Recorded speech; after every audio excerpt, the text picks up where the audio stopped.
If you've played a decent bit of Minecraft, and let's face it, you probably have, this may sound familiar to you. Light dawns on a new world. You take a split second to analyze your surroundings before you act. Gather wood, craft some basic tools, dig down to get stone tools right away. Each optimization you can make matters, whether that be hotkeying to craft infinitesimally quicker or counting out exactly 19 cobblestone for a set of tools in a furnace with no extras wasted. After all, each minute wasted here brings nighttime a little bit closer. With the basics, your next priority, find animals for food and the materials to craft a bed. It is the only thing that can protect you from nightfall. If you can procure these items, you're able to breathe a little more easily. If you can't, and darkness reaches you prematurely, you still have some options. You can build a shelter, or dig one out to protect yourself from monsters, but this isn't without consequence. If you stay holed up all night, then you'll still have creepers to deal with once daytime does hit. Either way, you will hopefully have survived your first night in this new world. Whether you take more time to prepare the essentials or not, you will eventually have to take the upcoming leap of faith. Caving. Iron and coal are incredibly valuable resources early on. Iron lets you strengthen yourself with armor and tools, while coal is an efficient fuel source necessary to smelt your iron ore. But going into a cave is where the risk of death truly arises. On harder difficulties, zombies can easily overwhelm you. A skeleton can deal multiple hearts of damage with a single arrow. Spiders are scarily agile, and creepers can deplete your whole health bar if you're not paying attention. But the reward is well worth it. With just one piece of iron, you can craft a shield, and that will greatly reduce the risk of skeletons and creepers. Then, as you collect more iron, you gradually become more powerful. New armor lets you take more hits. New tools let you deal more damage and break blocks more efficiently. You'll also get some utility tools, a bucket for water and lava, flint and steel to get cooked meat without needing a furnace. And once you finally emerge from that cave, you come out significantly stronger than you were before. You feel ready to take on anything the rest of the game can throw at you. To me, this is the perfect challenge to thrust players into. You're placed in a realm of temporary safety, with limited time to protect yourself from the terrors that are to come. After the first day, you fight tooth and nail through mobs for the chance of a great reward at risk of death. These feelings are exactly what I love so much about the first few days of Minecraft. Then afterwards, the rest of the game kinda sucks. In my opinion, if you play Minecraft with the goal of beating the Ender Dragon, the game only goes downhill from here in terms of both challenge and fun. Here's an easy example. The next step a player might take is to find diamonds. It's a logical step. You'll want to get stronger, get better tools and armor. But diamonds are rare, and you'll want maybe upwards of 35 for a full set of tools, armor, and an enchantment table. And will you really want to spend maybe over an hour in a cave, potentially doing boring strip mining, just to get that next step? At best, you get maybe 10 and then move on. In this world I was recording in, I just didn't even bother with this step. I wanted to move on and play more of the game. The next step, whether you get diamonds or not, is to find lava, so you can build another portal. This is made easier if you look for diamonds, since you'll probably find lava in the caves, and with a diamond pickaxe you can mine the obsidian.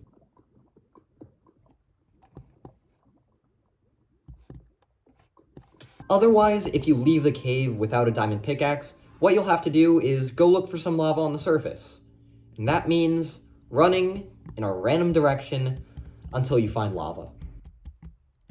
It is entirely risk-free and boring. Now, before I move on, I should probably mention, of course, this is not the only way to play Minecraft. There is so much you can do with the game, and it's all so popular, I probably don't even need to spend time going into it. Hi, I'd like to place an order for a pizza, please. But that's never been the side of the game I've been interested in. So for today, I want to take the time to focus on the tasks the game expects you to complete in order to beat it. And I should emphasize, this is from the point of view of someone who knows a decent bit about Minecraft, but not speedrunner level knowledge. I'm going to walk through how a mid-level Minecraft player is expected to tackle the challenges the game presents you. So, let's say you find your lava one way or another. I actually got lucky in this world and managed to find a ruined portal that I could easily complete. Hooray, we get to go to the nether. Why do we go to the nether? Well, to beat the game, we need Eyes of Ender. To get Eyes of Ender, we need blaze rods, found easily in a fortress, and ender pearls, which we can trade with piglins to get. So when we enter the nether, we hope to see either a fortress for the blaze rods or a bastion with lots of gold and piglins to trade with. Oh joy, we see neither of them. Time to run in a random direction until we find something. Oh, I'm an idiot. Now, while writing this script, I actually couldn't make up my mind whether the nether is super fun to traverse or super annoying. I had written the script before I had actually done the recording for this video. The layout of the nether will often give you good opportunities to practice your free running, which can be kind of fun. But you always have the reminder below you that if you make one little slip up, you may have to start your whole journey all over again.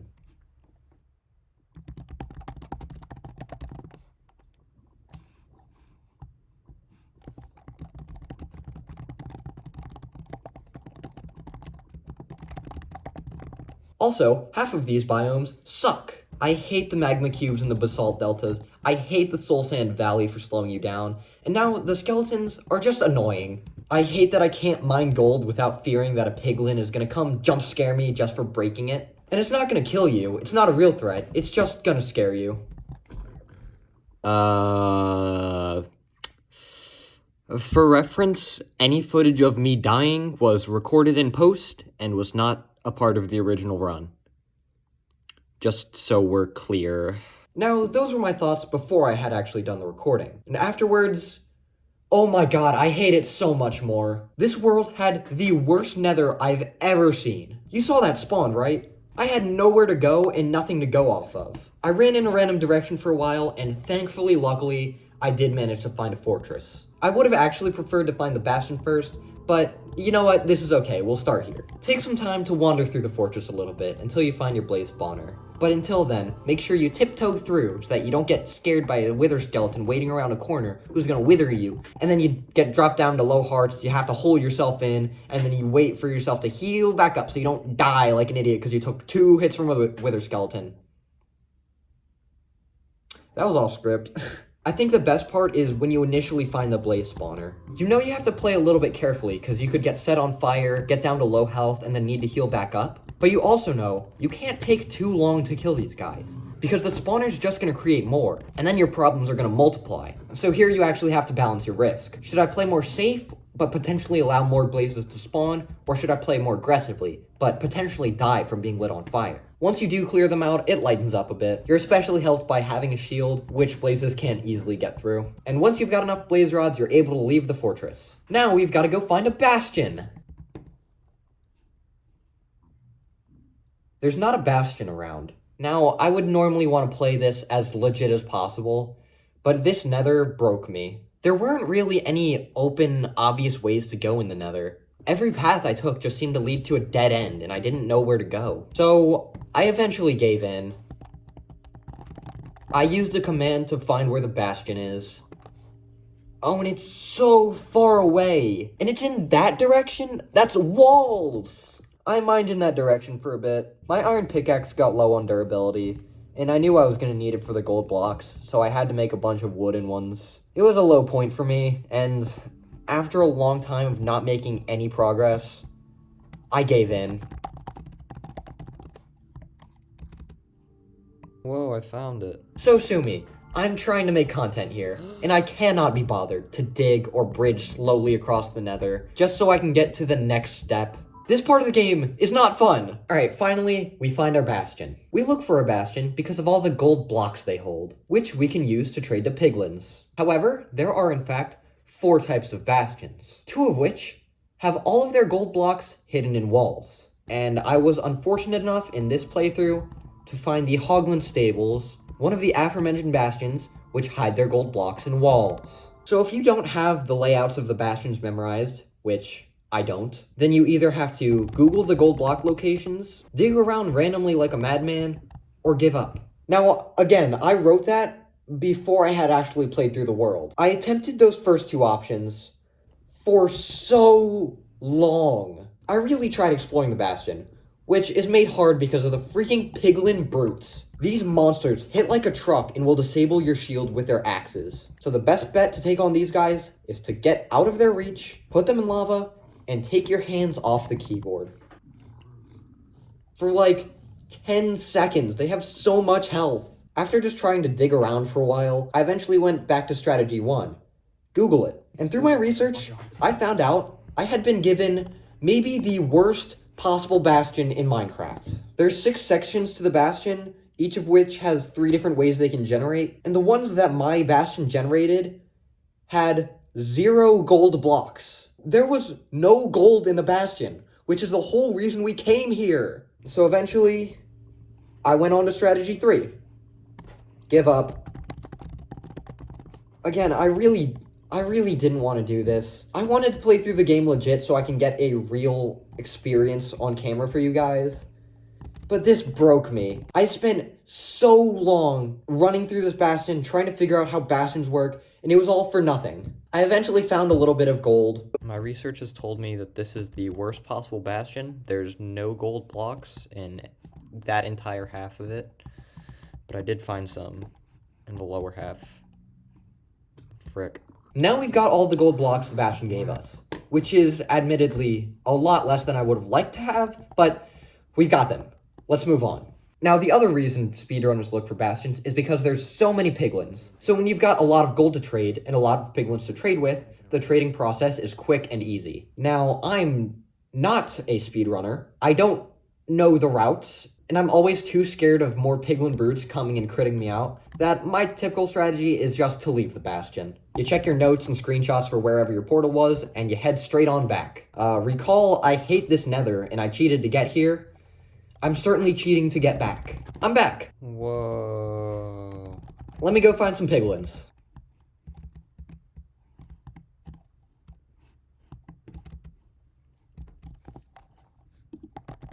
Don't judge me.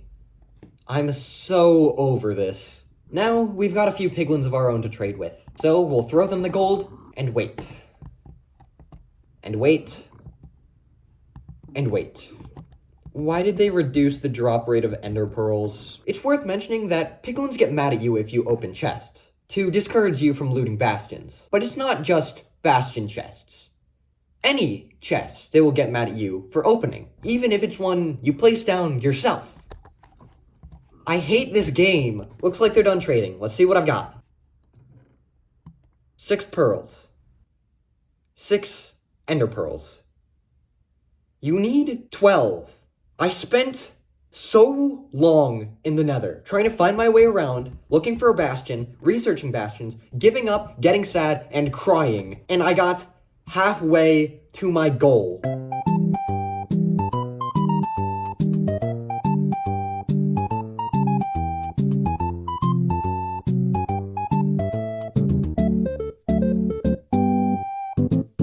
I'm so fed up of this nether. We're moving on. Oh yeah, by the way, piglins will also trade you fire resistance potions. So, if you did find a bastion first, all that fun risk and reward of the blaze fights that I talked about, that's gone. You can be immune to their attacks. Who designed this? We finally get to escape the nether. And now we get to take on the next fun step of our journey, throw an Eye of Ender, and run in the given direction. Not a random direction now. You're given one to go, so you can't even pick out your nice terrain. Why did it have to be up a mountain? Why did it have to be up a mountain? Why did it have to be up a mountain? Run for a while. Check you're going in the right direction. But don't check too often, or your eyes are going to break. Get fed up and open a calculator. Cheat some more. My finger's on the water bucket. Find the stronghold. I hate stronghold navigation. I always get lost in these stupid corridors that all look the same. I hate the rooms that are sometimes hidden behind walls. And sometimes the portal is hidden behind one of these walls. And so you spend an hour walking around the rest of the stronghold because you didn't know which blocks you were supposed to break. And eventually, you give up. You open a copy of the world in creative mode, and you find where that room was. And you see the portal was behind a wall that you walked past a dozen times. So I had a world from a few months ago where the portal was hidden behind the wall. I got the seed number for that and loaded it in a new world to get this footage, and now it's not behind a wall. The portal moved. Mojang is pranking me. You hold in your tears, you break that wall, and you enter the end. Now, the end has two dangers for you to be aware of. The Enderman and the Ender Dragon.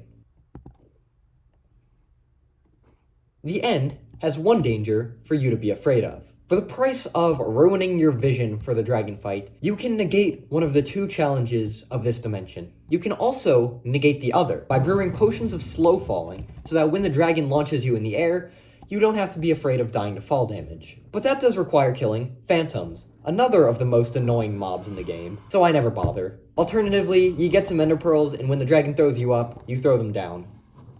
Or hit some sick water bucket clutches. Now, in the initial script, I actually bashed on the end a bit harder, but you know what? For this playthrough, I kind of enjoyed the end fight. There's a bit of a skill check in trying to bow down the crystals, and you can have some fun clutch moments when the dragon launches you up. I've never tried this before.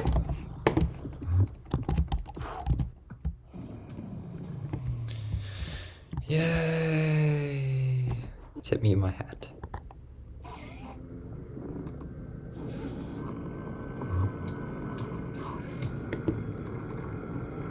Oh! Well, there you have it. That was a fun adventure. A third of that was a fun adventure. But there's still so much more you can do in the game. Get an Elytra, fight the Wither, fight the Elder Guardians, fight the Warden. There are items to collect, places to explore, advancements to get. There's so much else you can find. But this is always the point at which I stop playing. Why? My next idea at this point is always, I should get stronger. I should get enchantments. I should get the best enchantments. And there's one consistent way to do this, which is also the one reason I stopped playing the game. Villagers. Villagers are the key that let you break this game wide open, getting the perfect enchantments and perfect items. They will sell you any enchanted book for a very low price and a very high price. The low price, 1 emerald. The high price, hours upon hours upon hours of your time. Want to lower the prices? Get golden apples. How get gold? Make gold farm. Need hoppers for farm? Make iron farm. Need villagers for iron farm? Make villager breeder. Once you're ready to go, find the enchantment you want. Place a lectern. Break a lectern. Place a lectern. Break a lectern. Place a lectern. Break a lectern. Place a lectern. Break a lectern. Place a lectern. Oh, looting. Only like 40 other ones to go. Repeat and repeat and repeat as the hours you have left on this mortal coil drain away, oh so slowly. Is there a better way? Maybe. Maybe you don't need the enchantments. Maybe you can take on more of the game's challenges, as you are in your iron armor. Maybe we can fight the Wither. Yeah, let's try. All we need is to gather some Wither skeleton skulls, with a 2.5% drop chance. So on average, you need to kill the 41st skull. Since you need 3, you gotta kill over 100 Wither skeletons to summon the Wither. I think I'm done with this game. I wish I could get more fun out of Minecraft. It starts out so hot, but the farther you go, the more soul-sucking it becomes. I'm happy for all the people who can dump hundreds of hours into their world and enjoy every minute of it. As for me, I'd rather just start over on a new one. Or maybe just go outside and see the real one.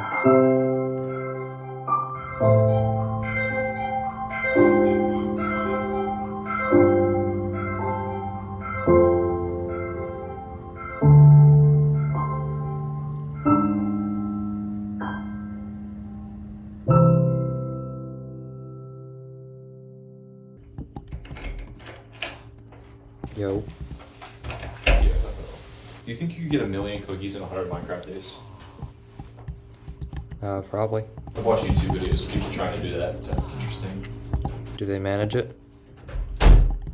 Yeah.